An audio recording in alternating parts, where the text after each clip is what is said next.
Victoria Nagal, thank you very much as always for joining us on the programme.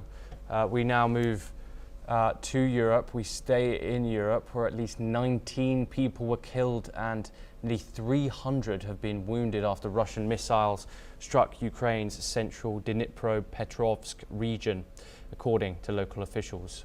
Governor Sergei Lysak said 17 people were killed in the city of Dnipro, while 2 others died in the town of Sama. Police said an administrative building, schools, shops and a children's hospital were among the targets damaged in the strikes. The attack comes as Russian forces claim to have reached the border of the Dnipro-Petrovsk region. Ukrainian President Volodymyr Zelensky, currently in the Netherlands for meetings on the sidelines of a NATO summit, has condemned the strikes as an attempt by Moscow to destroy lives and blackmail the West.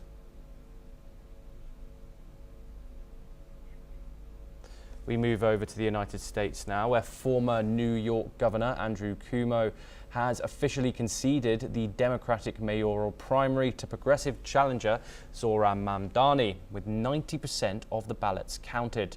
Mamdani holds a commanding lead, securing 43% of the vote.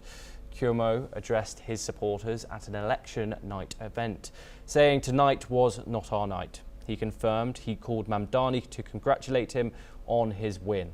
This marks a major political comeback for Mamdani, who ran on a platform of promising housing reform, climate action and police accountability.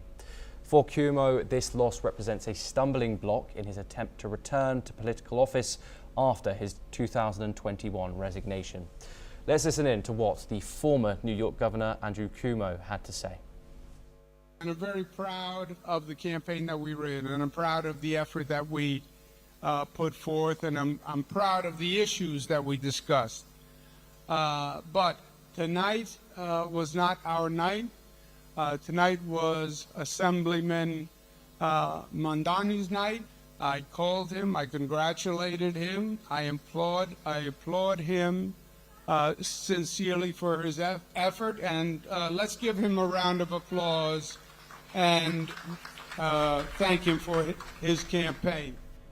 We move on once again. A groundbreaking international mission is heading into space this week, marking a historic return for India, Poland and Hungary to crew spaceflight after decades. Axiom Mission 4, or AX-4, lifts off from NASA's Kennedy Space Center in Florida early on Wednesday aboard a SpaceX Falcon 9 rocket. The crew includes Shubhanshu Shukla from India, Slolwos Unsaki from Poland and Tibor Kapu from Hungary, and American Commander Peggy Whitson. They'll spend up to 14 days aboard the International Space Station, conducting over 60 scientific experiments. For Shukla, this flight marks India's first human space mission since 1984 and a key step towards ISRO's planned Gaganyaan mission in 2027. The mission comes amid a public spat between US President Donald Trump and Elon Musk, which briefly threatened SpaceX's government ties. The AX-4 launched, featuring the final Crew Dragon capsule, goes ahead as planned with strong backing from participating nations. Now we move to South America, where at least 10 people have been killed and 15 have been injured after a landslide triggered by heavy rain struck near the Colombian city of Medellin.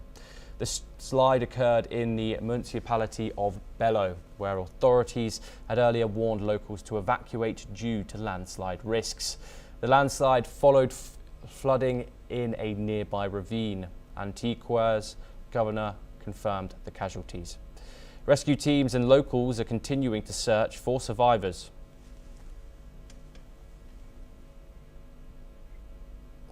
Now we move on to the Indo-Pacific. More than 80,000 people have been forced to flee their homes due to severe flooding in China's southwestern province, according to state media. Rescue teams have been deployed to the hardest hit areas, where authorities have raised the flood emergency response to the highest level. China is currently grappling with extreme weather, including scorching heat in Beijing and further flooding in Hunan province last week. Well, that is all we have time for, and we will continue to bring you more news updates